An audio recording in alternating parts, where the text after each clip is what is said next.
എല്ലാവർക്കും നമസ്കാരം. ഞാൻ സരിതാ മഹേശ്വരൻ. ഇന്ന് ശ്രീകൃഷ്ണവിലാസ മഹാകാവ്യത്തിൻ്റെ 6ാമത്തെ സർഗത്തിലെ 30, 31, 32 എന്നീ 3 ശ്ലോകങ്ങളാണ് നമ്മൾ പഠിക്കാൻ പോകുന്നത്. 3 ശ്ലോകങ്ങളിലും അനുഷ്ടുപ്പ് വൃത്തമാണുള്ളത്. നമുക്ക് ആദ്യം 30ാമത്തെ ശ്ലോകം നോക്കാം. ഇന്ദ്രന്റെ കഥയാണ് ഇപ്പോൾ വർണ്ണിച്ചുകൊണ്ടിരിക്കുന്നത്.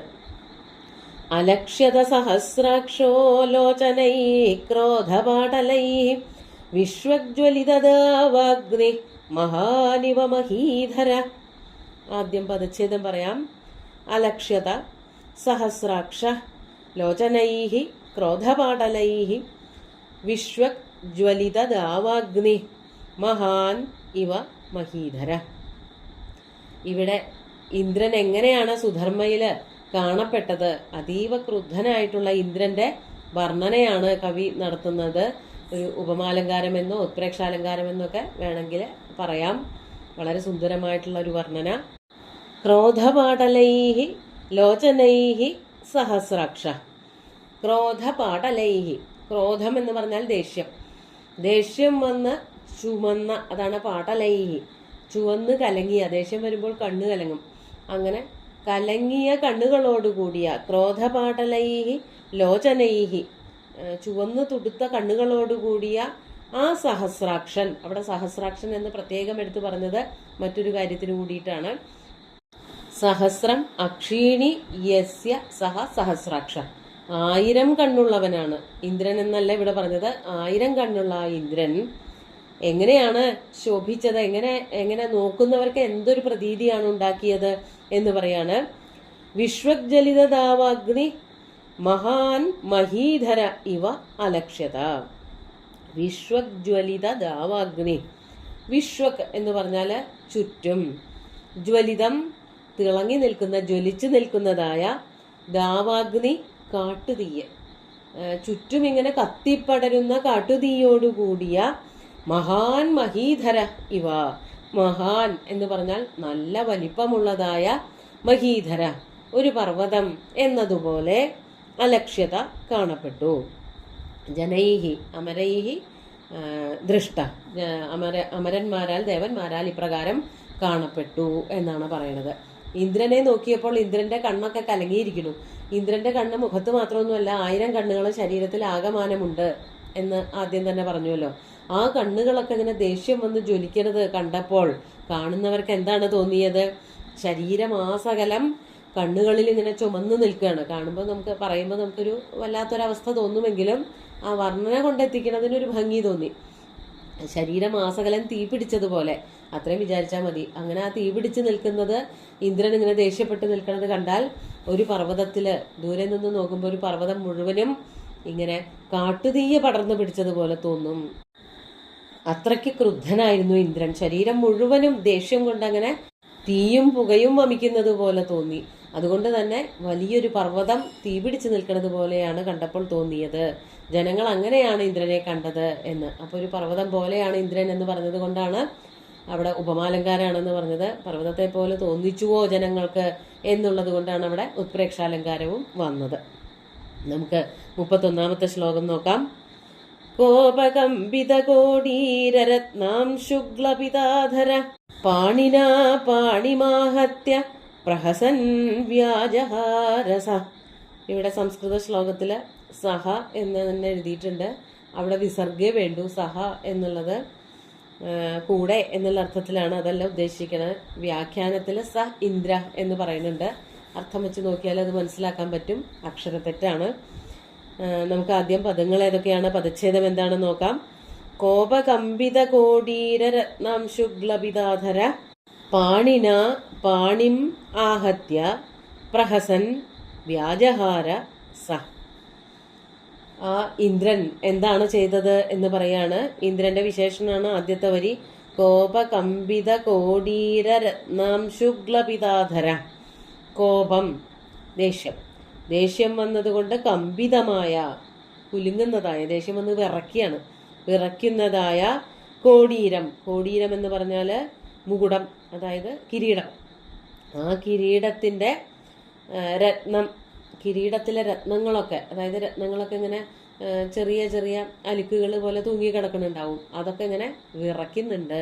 ദേഷ്യം വന്ന് വിറകൊള്ളുന്നതായ എന്താണ് കിരീടത്തിലെ രത്നങ്ങള്, ആ രത്നങ്ങളുടെ തിളക്കം മുഖത്ത് പ്രത്യേകിച്ച് ചുണ്ടത്തൊക്കെ കാണാനുണ്ട്. അതാണ് രത്നാനാം അംശുഭി, രത്നാംശു എന്നുള്ളത് കൊണ്ട് രത്നാനാം അംശുഭി ഗ്ലപിതാധര എന്നാണ് പറയണത്. ഗ്ലപിതമായ, അതായത് ഗ്ലാനം പ്രാപിത എന്ന് പറഞ്ഞാൽ ഗ്ലാനം എന്നൊക്കെ പറഞ്ഞാൽ വാടിപ്പോയതായ അങ്ങനെയുള്ള ചുണ്ടുകളോട് കൂടിയ എന്നാണ് ഇവിടെ അർത്ഥം പറയേണ്ടത്. കോപകമ്പിത കോടീര രത്നാംശു ഗ്ലപിതാധര. ഈ കിരീടത്തിലെ പതിച്ചിരിക്കുന്ന രത്നങ്ങളുടെ ഛായ കൊണ്ട്, അതിന്റെ വെളിച്ചം കൊണ്ട് ചുണ്ടുകളൊക്കെ ഉണങ്ങി വറ്റി വരണ്ടു എന്നുള്ള അർത്ഥത്തിലാണ്. അതുകൊണ്ട് മാത്രമല്ലല്ലോ, ഈ കൃഷ്ണൻ നൽകിയതായ പരാഭവം കൊണ്ടുകൂടി ക്ഷീണിച്ചു പോയി. അങ്ങനെയുള്ള ഇന്ദ്രൻ, ഗ്ലപിതാധര സ ഇന്ദ്ര, അങ്ങനെയുള്ള ഇന്ദ്രൻ എന്താ ചെയ്തത്? പാണിനാ പാണിം ആഹത്യ പ്രഹസൻ വ്യാജഹാര. പാണിനാ പാണിം ആഹത്യ, അങ്ങനെയുള്ള ആ ഇന്ദ്രൻ കൈകൊണ്ട് കയ്യിലടിച്ചിട്ട്, രണ്ട് കൈയും കൂടി കൂട്ടി അടിച്ചിട്ട്, അതൊക്കെ ഒരു രാക്ഷസീയമായിട്ടുള്ള പ്രവൃത്തിയാണ്. ഒരു സഭയിൽ ഇരുന്നു കൊണ്ട് വെല്ലുവിളിക്കുക, അല്ലെങ്കിൽ അവരോട് വർത്തമാനം പറയണതിൻ്റെ ഇടയ്ക്ക് കൈ കൊട്ടി ഉറക്കുറക്കെ വർത്തമാനം പറയുക, അതായത് സംസാരിച്ചു കൊണ്ടിരിക്കുമ്പോൾ തന്നെ ഇങ്ങനെയൊക്കെയുള്ള ചേഷ്ടകൾ ചെയ്യുക എന്നുള്ളത് അത്ര നല്ലൊരു പ്രവൃത്തിയൊന്നുമല്ല. അപ്പോൾ ഇന്ദ്രന്റെ അഹങ്കാരമാണ് ഒന്നുകൂടി എടുത്ത് കാണിക്കുന്നത്.